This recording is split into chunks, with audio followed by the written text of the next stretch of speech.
Good photography comes from when someone has a good connection to the subject.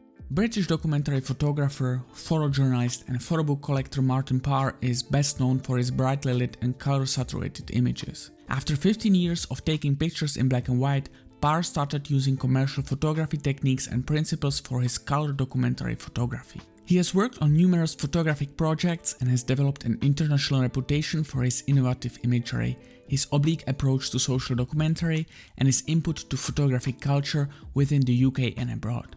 In 2017, Parr opened his foundation in Bristol, and I was lucky enough to talk with him there about taking pictures, editing documentary work, wearing socks with sandals, and much more. Hello fellow photographers, welcome back to the channel. I am here in Bristol at Martin Parr's foundation with Martin Parr himself. Hi. It's an honor to be here. Thank you for inviting me. I'm impressed that you come all the way from Prague to get to me. Anyone who can do that deserves a good interview. Thank you. So, you have been taking pictures at places where many people regularly take photos, right? Like, for example, when documenting leisure or exhibitions, festivals. Yet your photos stand out. How do you take pictures that go beyond the mundane level, but also beyond cliché? Well, I often start with a cliche and then try and subvert it. But, I'm interested wherever there's a lot of people, and particularly on the tourism project. You find people swamping to the same places, the places that were very well known in the world, the pyramids, the Eiffel Tower, whatever it is. If there's a lot of people there, I'm happy. And I can get my camera out. And these days, everyone's photographing. They're all photographing on their phones, of course. And some of them still have old cameras. And it's quite easy to do. So that always creates a certain amount of energy because it's with a place where everybody wants to be at the same time. And how do people go beyond obvious? For example, how do people should photograph their vacation, their leisure to not look like everything else? I guess people do selfies. And then they want the subject in the background and them and their friends or parents or lovers or whatever in front of it. And they don't want anyone else in. Whereas I'm interested in getting everybody who's there in. So, my job is not to have no people in. My job is to have as many people in as possible. There's this photo in front of the pizza tower, right? Mm-hmm. Where people kind of pretend to lean in. To me, it looks kind of like a cliche kind of thing. Mm-hmm. So do you have like a particular kind of, idea how to work with the background that has been photographed thousands, millions of times? Well, obviously, the first thing I noticed about the Leaning Tower pizza is that people do these photos where they're trying to catch it or push it or lean it. And I then started to look for people who are doing that and would introduce that into the pictures. And that's what eventually came out, as you got 2 or 3 people, doing it at the same time. And of course, when you take the tower away from what they're doing, it looks very bizarre. And of course, bizarre things make good photos. All right. And then when you photograph subjects, how do you make connection with your subject so it communicates what your particular vision is? Well, there's certain projects I do where you meet people and you talk to people, you do portraits. I did a lot of work in the Black Country, which is in the middle of England. And there are other projects, like, for example, the tourism one, where you don't need to meet anyone. So it just depends on what project I'm doing and what is required of that. So there are many different ways of approaching doing a photographic project. So that's really what I explore, and we'll choose a particular way of doing it. And it might mean talking to people. It might mean not having to do that at all. So it does have to do something with the personal interest. If the person is like, personally involved in the thing they document, it helps. Well, of course, I like the fact that people do engage with either a sporting event or being at a location. And that's interesting for me, and when people are watching anything from horse racing to football, I'm photographing people who are actually cheering and shouting and screaming and responding to their, the race in front of them. And that always, or usually, can make good photos. Could you tell me a little bit more about your process on location? How when you enter a certain location, let's see an exhibition or the beach, Mhm. What is it that draws you in the places, or what are you looking for when you Well, start? if I'm going to an event, I'm looking for the places where things sort of, happen. So I'm looking for backdrops which are very good. I'm looking for places where people come and congregate. Yeah, I'm looking for, where I can come back and take more pictures. So you identify, if you like, the hotspot locations. And then sometimes you do it by random. Sometimes you just see something in front of you and you shoot it straight away and you've got the picture, or not got the picture, as the case may be. Because, I don't take many good pictures. I do a lot of very bad pictures because you have to do a lot of bad ones to get the good ones. So, the struggle goes on to try and make a good photo, which is not easy. So you stick around until you feel you've got something, and Well, then you you kind do the of move best of how you can exploit that situation. If I stuck around until I got something, I might be there for months. on. So that doesn't really work. You do your best of what you can do, and when you get back to edit it, you hope that the picture looks okay. Oh, okay, I see. There are some photographers, and I believe you are one of them, who defined a photographic style by taking pictures the way they do. People like, for example, Alex Webb or Sol Mhm. Leiter. Have you ever felt limited by your style because you have established your brand and your legacy? I mean, sometimes in your career, have you ever felt like, I'm Martin Parr, I take pictures a certain way? Well, obviously, when I went to color, because remember, I photographed in black and white for about 15 years before I went to color in Hmm. 82, 83. And then I used a medium format camera, which had just been introduced, called a plow bell. And I introduced a flash with that, and often used the flash, during the daylight, which gave this sort of rather surreal effect. And because the place, New Brighton, was full of litter, it worked quite well as a location. I don't think the style limits me. I mean, it gives me a great advantage because if you use flash, color negative, you get this high sort of saturation, which I'd seen in the commercial world of photography, and then just applied it to doing documentary. And then I did the ring flash a few years later, and that too has a very special look, which I liked, and then applied it to photographing anything from food to close-ups of people. So if you like, I have these two things up my sleeve, which I then apply to the times when I'm shooting new projects. All right. So you have never felt like this scene is nice, but I won't photograph it because that's not my style, or don't, that's not what I do. Well, sometimes I'm commissioned to do work, but usually it's something I'm interested in doing anyway. Mm. And then sometimes, most of the time, I just go and do it for myself and enjoy doing it. Like this weekend, I'll be out shooting because lots of things are happening in July. It's busy, it's summer, and all the people and things that I want to photograph are there in front of me. So I'm wondering, how do you edit your work? In a sense, how do you get from 10,000 pictures to 40 that appear in the book? Right. Well, the first thing I do is, I put them onto I'm shooting digitally. So we Mhm. load them onto the computer. I look at the pictures, I make an edit, and then we get them printed and we send them to a lab. We send the high res images to a lab and they come back the following day as 20 by 30 prints. And I will then edit from those prints and put them onto the Magnum site, any that I like.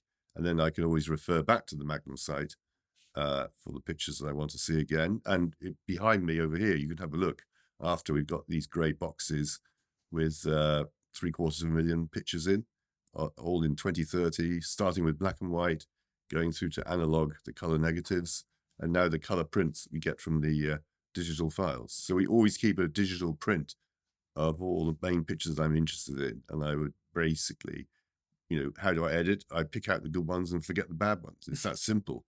But But you've got to be a bit more generous. You have to have a narrative because, there might only be 3 great pictures, but you couldn't have a book with 3 pictures in. It's not possible. So you have to compromise sometimes where images are relaying information that's partly interested in the message you're getting across in that particular project. I'm asking because I know you work rather in series than single pictures, right? So Generally speaking, yeah. uh, was there ever like a case when you thought like, this is a nice photo, but it doesn't really look good in this series? No, because if it doesn't, I wouldn't use it. Sometimes, I make projects just from going through my archive because I have 50,000 images on the Magnum site, all high res, all ready to download. And sometimes, if you came in tomorrow and said, can we do a book on dogs? I'll say yes, and I'll pick out the 1,500 pictures of dogs and come up with an edit of 50. So if you want to commission that, I'll be going ahead. All right. And presenting your photo in the book, there is some sort of idea in sequencing, right? Is there a difference between an exhibition and a book, how you sequence your work? Not particularly. I mean, I'd normally, if there is a narrative going through in a book, then I would try and probably copy that onto the exhibition. But the good thing about a book is it's there forever, and an exhibition comes and goes. So it gives you, I guess, a bit of time to experiment. But in the end, it's the book that you really want.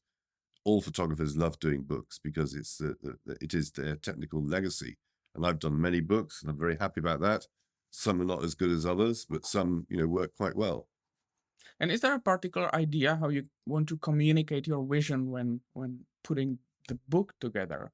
Because I can imagine maybe the exhibitions offer something a little bit more different when with prints being bigger and with audience being closer to the work. I make a narrative as best you can with the pictures that you've got, and you try and pair them up or make them single pictures. You design the book like this, and I'll be working with an editor, making sure that we both agree on how the sequence should unfold. Or they may make suggestions and I will tweak it. Just depends on, each book is a different situation. Depends who's the editor, depends who's publishing it. I work with many different publishers, not just one.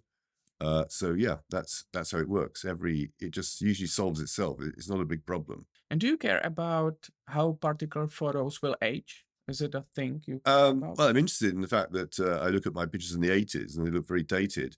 And some of them have got things like, say, Tupperware parties, which have disappeared. So, I like the fact that, society changes and moves on.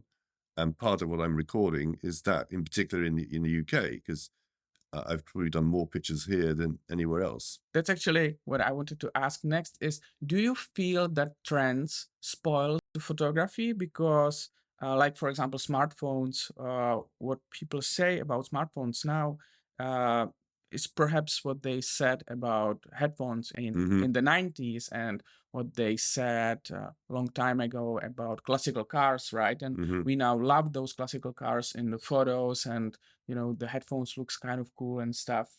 So do you like trends? Yes, no, I do. I like them. And the smartphone, of course, has probably been the biggest change in our society in the last, say, 30 years. So, I'm very interested in not only using, social media.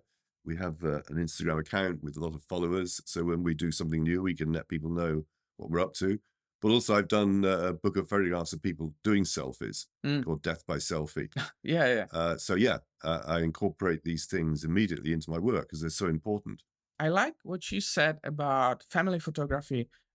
Consider yourself to be a documentary photographer and take this duty to record your family seriously. Some of your Magnum colleagues, like, for example, Christopher Anderson, have published books dedicated to their families. Have you ever thought about making a book like that?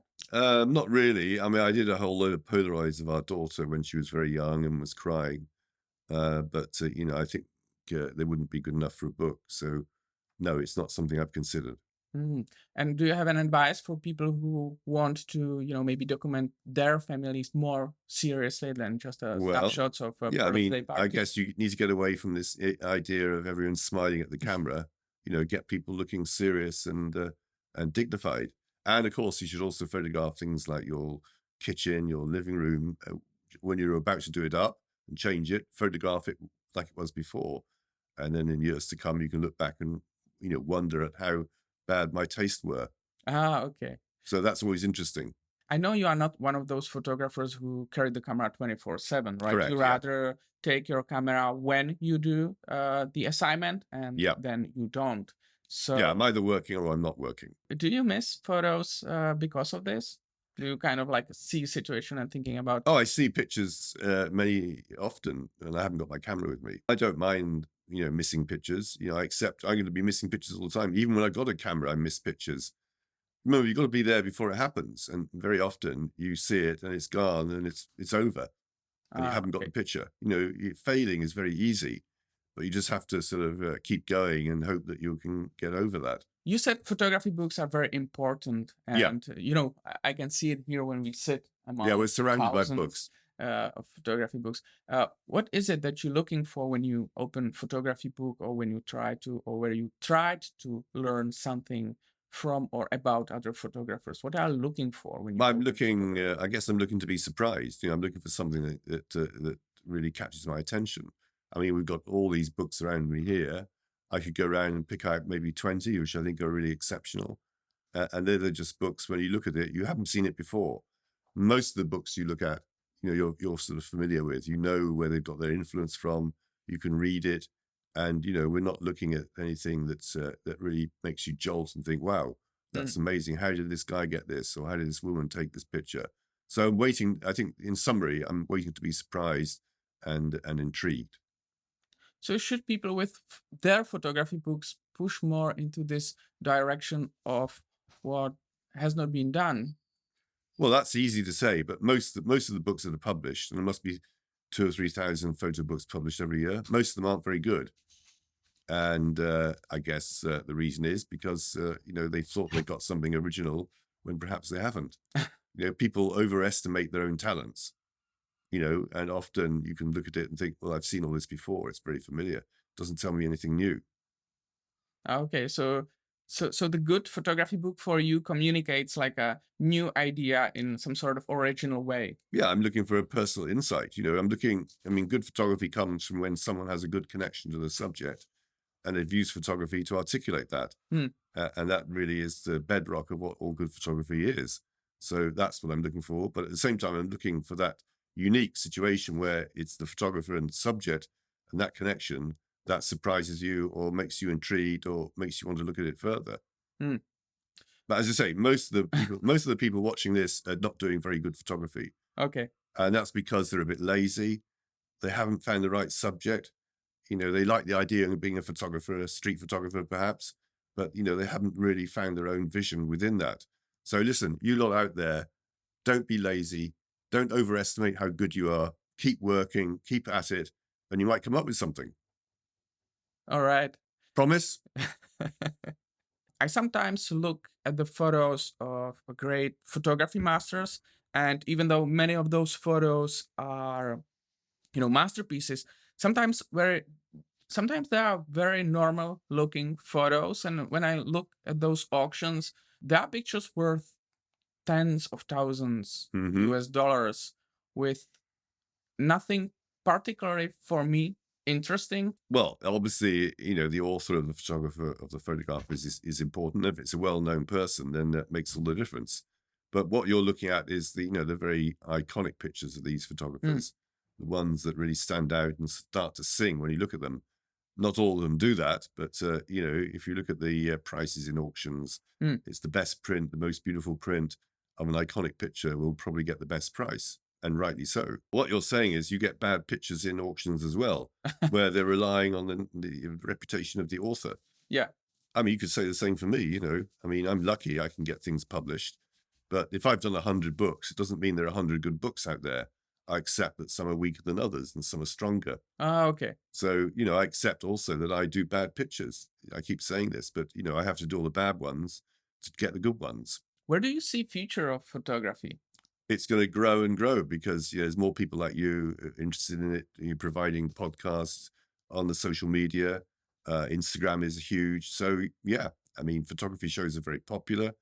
I mean, it's just going to grow and grow. So I'm very optimistic about the future of photography. I mean, it's difficult to earn a living to be a photographer. I accept that, but those of you who actually do come up with something that's interesting are going to find it relatively easy to make a living. Trouble is, if that's all you want to do, Hmm. you'll fail. So if you sit there like you lot again, I'm talking to you, and say, "I want to be a famous photographer," you're fucked, okay? Because you'll never do it. The people that really go on and do well are the people that aren't interested in being a famous photographer. They're interested in the connection and the fact that they found a subject that really suits them, that moves them, that makes them feel one way or the other, and they're the people that will succeed. But if you're sitting here, how can I go out and be a better photographer by watching your podcast? You're basically failing. All right. Sorry about that, Martin. I know all you're trying to do is help people, but in a sense, we shouldn't have any of these podcasts. We shouldn't do interviews because then it would be easier for people to either fail or succeed. Okay. Is it something, yeah, you did? Because, you know, you have all these viewers. How many of these are good photographers, do you think? Well, but When you look at these pictures sent to you in competitions, are most of them pretty poor?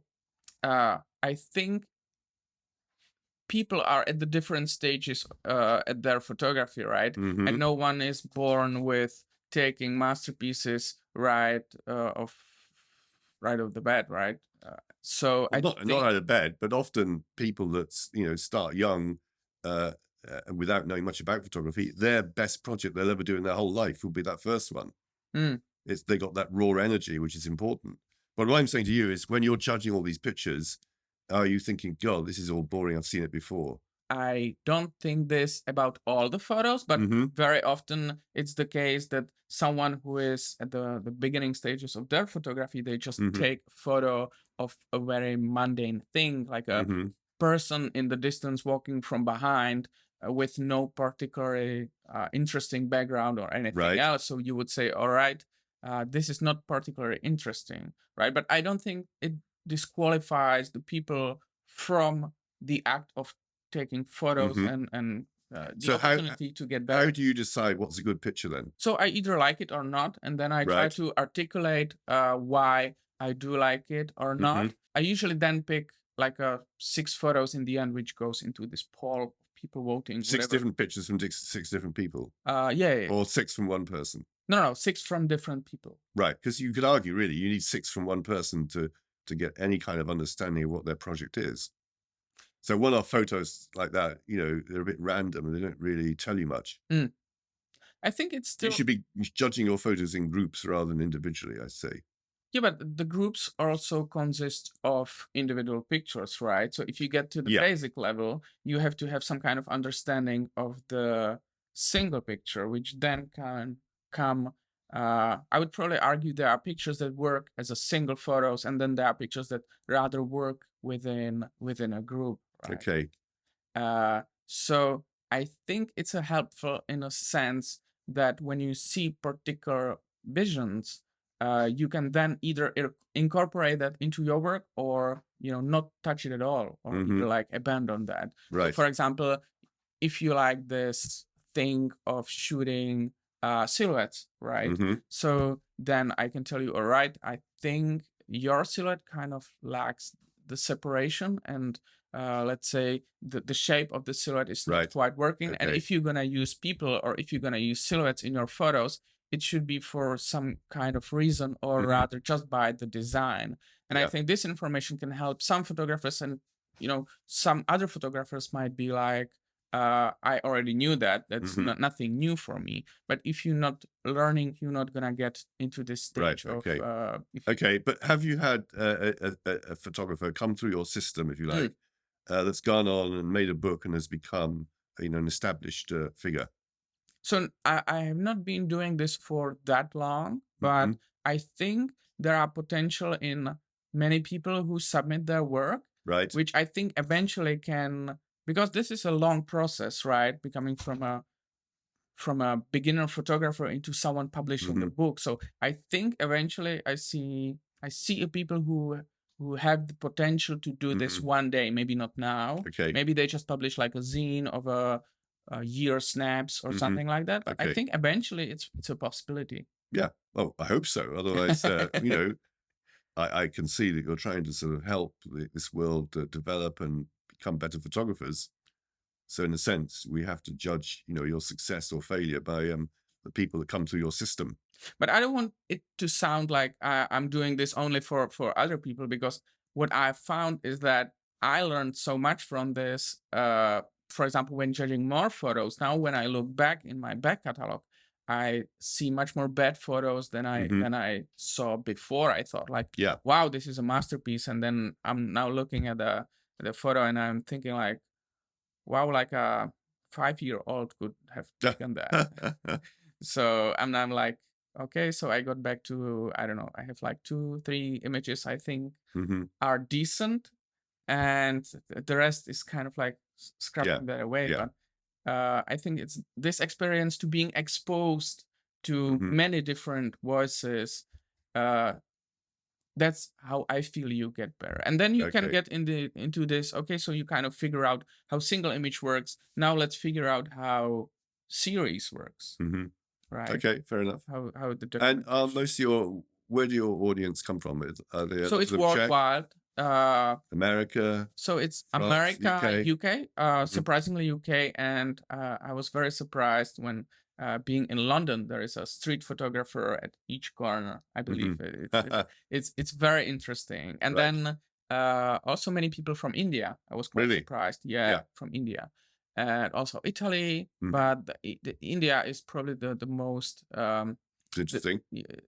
I mean, like, it's interesting for us because we're not living there, right? I was talking with a photographer from Japan-based Mhm. photographer, and I showed him my images from Japan, which I thought were quite interesting. And he told me, like, I can go out of the door and take picture like this because Right. that's really not that interesting. Mhm. So then I was like, aha, maybe the environment I think is really interesting is Mhm. unless something interesting is happening there, or if I see a subject which I think is particularly interesting, Mhm. it doesn't make it an interesting photo just by Yeah. itself. So you're a photographer too, I gather. So now with two small kids, I'm like more on this family photography Right. side. Right. But I think I will resume my photography because it's hard to tell your wife with two small kids, I'm gonna go out shooting for 8 hours with no particular goal in mind. Right. Yeah, that's Well, difficult. what did she think about you coming from Prague to Bristol? She's used to you going off. So Sorry, I'm really just interviewing you now. It's much more interesting for me because I know all the answers to the questions you put to me because I've heard it all before. So this was Next, I'm going to get your work out and doing a crit on it. So it was rather difficult to get in this position, and I think I told her this idea like a year ago. Right. And gradually, She's supportive. yeah, I think she's supportive enough to the point where she let me to Let you leave go. for 3 weeks. Yeah. 3 weeks. Wow. Yeah. But I think it will be Not away for 3 weeks. it will be compensated. Okay. Yeah. When you go home, how old are your kids? So my kids are 2.5 and half. Oh, right. And half. Right. Yeah. So still changing nappies and things. Yeah. For the one of them. Yes. But my mother-in-law is teacher, and she has vacation basically during summer. So that's why I picked this. I didn't pick it because I thought it's gonna be particularly great to be 35 degrees Celsius outside taking photos. I picked it because it was the only possibility basically. Yeah, got it. Okay. So what I'm interested in now as a photographer, like at this stage, is taking pictures of a small children and stuff, which is rather difficult nowadays on the street, right? Taking pictures of children. And also I know you took a lot of pictures of children on beach or beaches, right? But I did that 35 years ago, and people didn't really think twice about photographing. But now, if you photograph on a beach with kids, you've got to get permission. The things have changed, because you're always being, here I'm a white, old, middle-aged man. Well, no, old rather than middle-aged. I could be a pedo for all they know. So people are very apprehensive. That's one reason why I've started using the telephoto lens a lot more, because then you don't have to get, permission, because you can photograph people from above. And I'm exploring the possibilities of that. I did one book with the telephoto called Beach Therapy, and I'm continuing to do pictures in that style. So this might be one of the trends, which is quite disturbing. This, how it goes with the street photography and kids and everything. Right. Do you think there is a possibility or danger of street photography being banned eventually with all those like GDPR and kind of stuff? That's always a possibility. So yeah, that's why you have to get out now while you still can. But different countries have different rules. I mean, France and Germany are problematic now to photograph in. But UK, America, Italy, I imagine, it's still fine. You can still take pictures in a public place and publish them. All right. No one can come at you for doing that. One of my last questions, what is it about socks and sandals that you like? I just like, at the moment, I haven't got any socks on at all because it's really warm. But yeah, it's a very British thing, and I basically pull people's leg about that. So I've made it into a joke almost. So yeah, I have indeed photographed people with socks and sandals, and I'm always delighted when I come across people with their feet up, say, showing their socks. I'll always photograph that. I can't get enough of socks and sandals. So it's something you also enjoy. Yes, and I do it myself as well. If you have to give one piece of advice to your younger self when starting with photography, what would it be? Work harder and don't overestimate your talents. Okay. Which is what we've talked about before. Mr. Parr was also very kind and showed me his library, gallery, and his archive. This is a small tour around his foundation. Yeah, so here we are in the gallery. This is a show which we're just hanging now from a photographer called Tessa Bunny. She's over here. Hi Tessa, this guy's from Prague. Hello, my name is Martin. He's another Martin. Oh, hi. So he's just done an interview. Thank you. And we're just having a little tour. And this is Nathan, who he's designed the exhibition, does our social media. This is Martin, podcast guy from Prague. Hi. Came all the way from Prague, I'm impressed. Yeah. He came on a smelly bus from London. First time to Bristol. Oh yeah, it's a wonderful. It's quite interesting city, quite different from the part of London I'm now staying at. Yeah. And on the far wall, is it 160? Is it? How many is it? 300? 389. All different varieties of apples. Oh, this? Okay. And they're all sized to be life size. They're life size, yeah. Ah, okay. Some are big, some are small. And so, what is this particular project about? It's about cider making in Somerset. Ah, okay. So, do you know where You know cider? Oh yeah. Do you have like a particular relationship with the project? I mean. Well, Martin asked me to do the She's the photographer. project, Yeah, we commissioned her to but- do this project. Ah, But I okay. actually I grew up in this area, so I did know some of the cider makers already, but not that many because I didn't have a car, so I never really travelled around till I left. All right. But this is an exhibition orchard where they're trying to protect all the different varieties. They have over 400, but they weren't all ready at the same time. Okay. So they're trying to preserve different types of. Varieties of apples, yeah. Ah, okay. Make sure there's somewhere in the country that they can draw on the seeds if they need to. And how long does it take to do a project like this? We started in 2019. We got interrupted by COVID. It was a year and a bit, 2 seasons of cider making, so they make it in autumn. All right. So that was the idea, but then it all went a bit pear-shaped because of COVID, so I couldn't come down for a bit, and then when I did come down, I couldn't necessarily do everything I wanted. Okay. And they didn't make cider for a year because they couldn't sell it because there were no festivals and things. So, Ah, okay. so it all went a bit Pear-shaped. pear-shaped, Apple-shaped. apple-shaped, yeah. But that's life, and it became more interesting in some ways. Ah, I see. Because I'm glad it didn't happen sooner though, and I'm glad I got that first year under my belt. Right. Otherwise I would have started panicking. And what should people take from this when they see this? Well, it's about artisan cider makers, you know, they're very anti the fruit ciders that you get these days that they say the young people prefer. They don't consider it to be cider, and they say there's no mango trees in Somerset, so why would you make cider out of mangoes? So I guess that's, you know, it's about tradition and the landscape and the importance of orchards and a lot of different things, really. It became much more about the orchards in the end. And how many pictures did you take for this? Oh God, I've no idea. I ended up with a short list of a few hundred, and then Martin and I went through and selected these.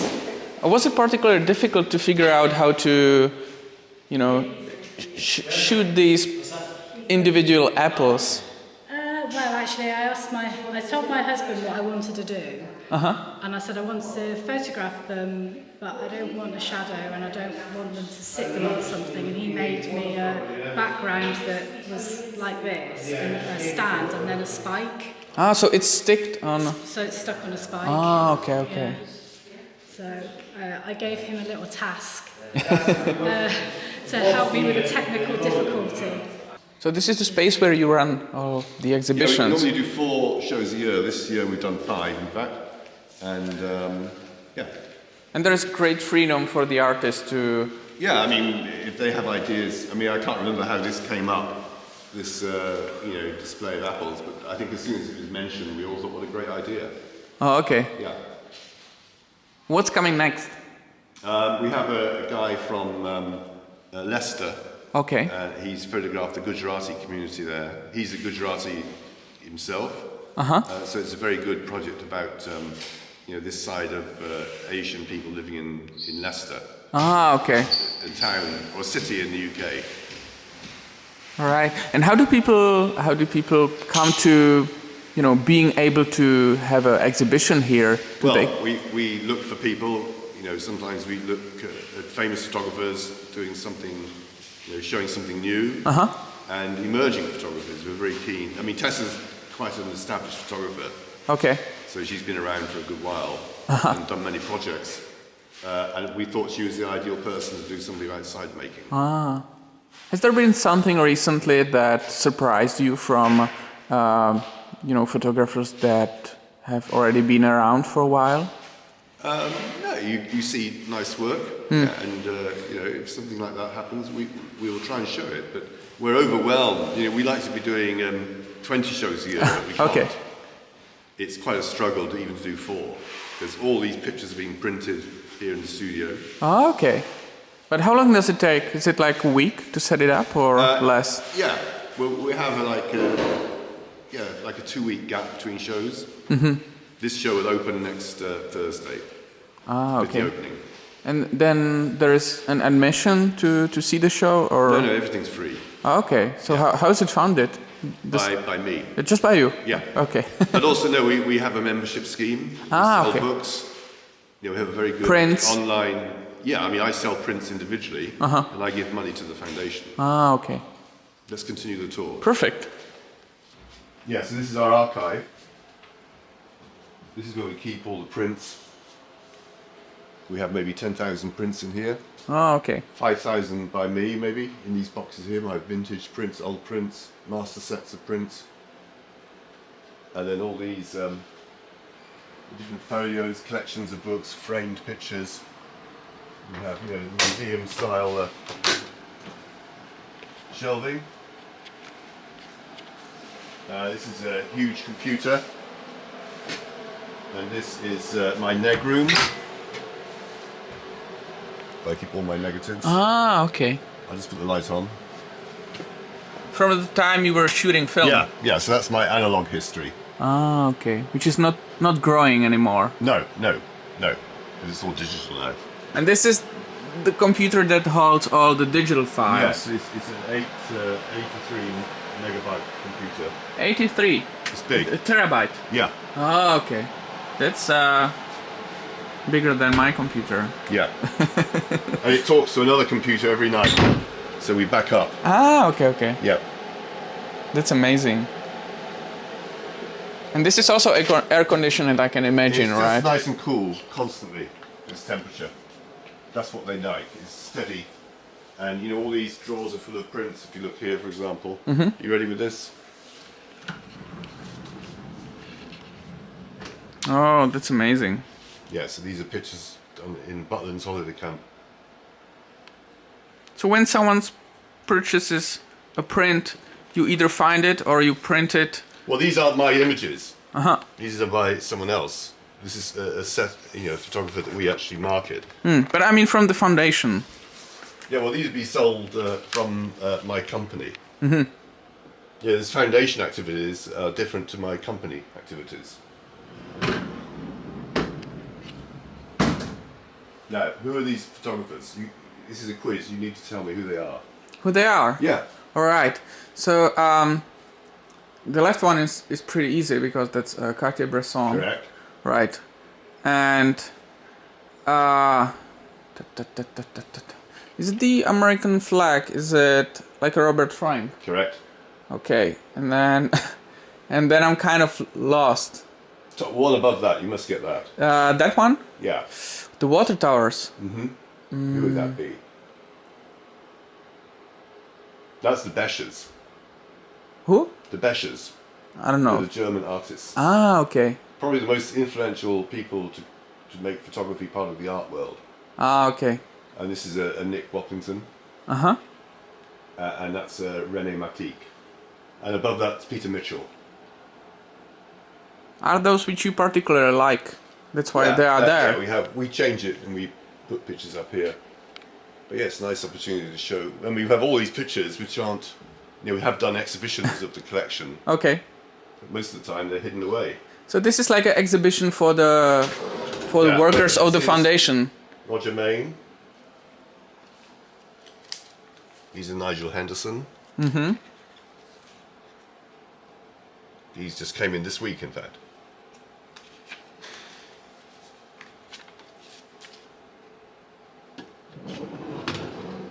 Right. And you moved it 3 years ago from London? 5 years ago. 5 years ago, okay. Yeah. Oh, this is Raphael's book. Raphael's thing. Nathan? It's something for the Ukraine. Yeah. So this is the thing that Raphael did, right? Yeah. It's free, have one. Oh, thank you. It's a newspaper? Yeah, so Raphael Menak lives in Warsaw, and this is the thing he did about the protests there. Oh, there's another one. So yeah, here we're in the library. Mm-hmm. So we have all the magazines up there, Picture Post, Creative Camera, Irish, Scottish, Welsh books, British books here. So that's where the public can come in and just sit and... if you're a member, you can come in and Okay. book a library session. Uh-huh. Yeah. So you can just, ask for a Yeah, particular... you can say what particular photography you want to look at. Ah, okay. Then you can make like a copy or something like that? No, we give them the book to look at. Oh, yeah. So you can study they'll it make for a copy. yourself. All right. And then these are international books. And this is where our archivist lives, but he's not here today. Mm-hmm. This is Charlotte. She's in charge of... this is Hello. Martin from Prague. Martin. I'm Martin from Prague. Yeah, she's in charge of all the exhibitions and all the print sales. Oh, okay. This is the next book. It's about a village near to Bristol. Mm-hmm. Mike, you there? Yeah, These look pretty good, don't you think? yeah. Have you been through them? We just Is there anything that needs changing? Oh! Yeah, anything needs changing. What do you think? we're just laying them out at the moment. I'm just seeing. This is the second batch that they changed. Right. This is the first batch, so we're just going to So did they come up? Did they finally show up today? today. Yeah. Right. Really? So this is part of this is the second set. So this is the second set. These are our FPs, Yeah. and then they only managed to print a few before they Right. had to send them out. So we're just going to have a look at them against those. And where is it from? They're being printed in Denmark. Ah, Actually, okay. This book. Very good printers. Well, they all look pretty good to me. Nothing I can. Is there anything you spotted? Yeah, I mean, I think it looks pretty good. And it's I film? just thought for a minute that was a bit dark. Yeah. But that's the only. I say it's a bit dark at the bottom there, wouldn't you think? Yeah. Other than And that, hat. Oh yeah. yeah. Because look, this hand is. It's just better here, isn't it? That's the only one I fault. Right. What about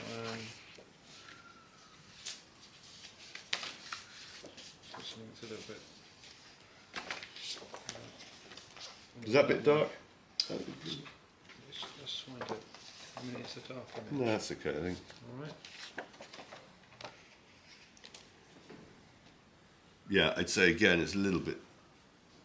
Do with a bit more contrast, you think? Yeah, it's a bit flat, isn't it? Mm-hmm.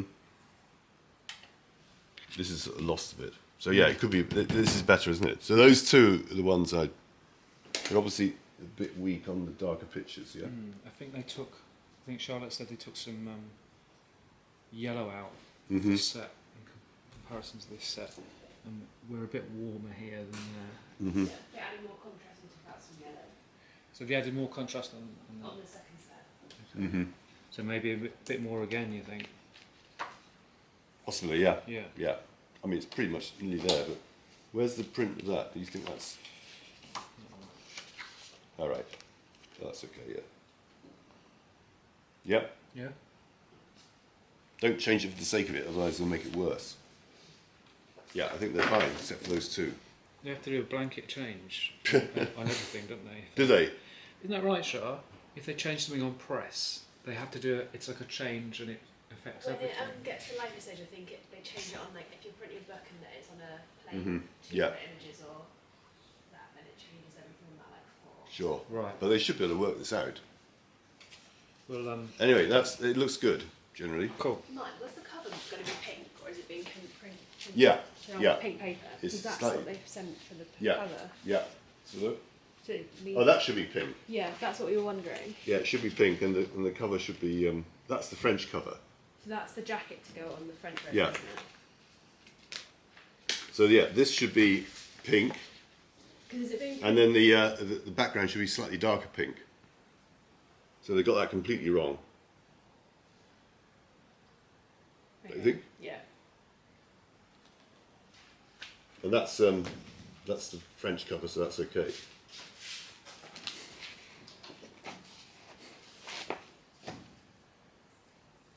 Yeah, that's French, as you can see. Okay. These are the grey boxes I was talking about. All the 20, 30 prints in. And here's the kitchen, that's it now.